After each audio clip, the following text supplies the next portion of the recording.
സർവമായ ആസ്വാദികരവും ഹൃദയത്തിൽ തങ്ങി നിൽക്കുന്നതുമായ ഒരു സിനിമയാണ്. മലയാള സിനിമയിൽ അന്തിക്കാട് സിനിമകൾ എന്നൊരു പ്രത്യേക വിഭാഗം തന്നെ ഉണ്ടെന്ന് പറയാം. മലയാളികൾക്ക് സഹജമായി മനസ്സിലാക്കാനും അതിലെ ഹാസ്യവും വികാരങ്ങളും തിരിച്ചറിയാനും കഴിയുന്ന സിനിമകൾ. ദൈനംദിന ജീവിതത്തിന് മനോഹരവും സാവധാനത്തിലുള്ളതുമായ വേഗത്തിലാണ് ഇവ നീങ്ങുന്നത്. പേര് പോലെ തന്നെ സമ്പന്നരായ പുരോഹിത കുടുംബത്തിൽ നിന്നുള്ള പ്രഭേന്ദു എന്ന സംഗീതജ്ഞനാകാൻ ആഗ്രഹിക്കുന്ന യുവാവിനെ ചുറ്റിപ്പറ്റിയാണ് സിനിമ വികസിക്കുന്നത്. ഒരു വിചിത്രമായ പ്രേതം അയാളെ പിന്തുടരുന്നതും അതിനെ തുടർന്നുണ്ടാകുന്ന സംഭവങ്ങളുമാണ് കഥയുടെ കാതൽ. നിവിൻ പോളി തന്റെ തനത് ശൈലിയിലേക്ക് മടങ്ങിയെത്തിയിരിക്കുന്നു എന്ന് നിസ്സംശയം പറയാം. അദ്ദേഹത്തിന്റെ കരുത്ത് എങ്ങനെ ഉപയോഗിക്കണമെന്ന് അറിയാവുന്ന ഒരു സംവിധായകനെയായിരുന്നു അദ്ദേഹത്തിന് ആവശ്യം. അജു വർഗീസും നിവിനും തമ്മിലുള്ള കോമ്പിനേഷൻ രംഗങ്ങൾ അവരുടെ കെമിസ്ട്രി ഒരിക്കൽ കൂടി തെളിയിക്കുന്നു. സതിയ എന്ന കഥാപാത്രമായി പ്രീതി മുകുന്ദൻ തിളങ്ങി. നിവിന്റെ മൂത്ത സഹോദരനായി മധു വാര്യരെ തിരഞ്ഞെടുത്തത് ശ്രദ്ധേയമായി. ജനാർദ്ദനൻ തന്റെ 90കളിലെ ഊർജ്ജത്തോടെ അമ്മാവനായി എത്തുന്നു. ആട്ടം സിനിമയുടെ സംവിധായകൻ ആനന്ദ് ഏകർഷിയും സുഹൃത്തായി മികച്ച പ്രകടനം കാഴ്ചവെച്ചു. ഇത് അഗാധമായ അർത്ഥതലങ്ങളോ സങ്കീർണമായ കഥ പറച്ചിലോ ഉള്ള സിനിമയല്ല. ലാളിത്യമാണ് ഇതിന്റെ കരുത്ത്.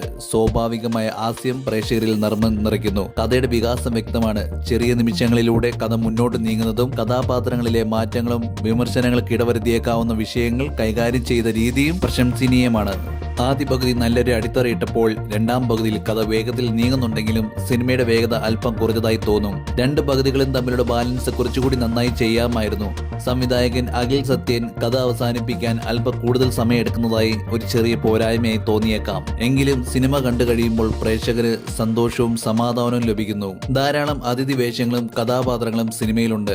ചിലത് നന്നായി പ്രവർത്തിച്ചപ്പോൾ മറ്റു ചിലത് അത്ര ശ്രദ്ധിക്കപ്പെട്ടില്ല. ജസ്റ്റിൻ പ്രഭാകറുടെ സംഗീതം പുതുമയുള്ളതല്ലെങ്കിലും സിനിമയുടെ മൂഡിന് ചേരുന്നതാണ്.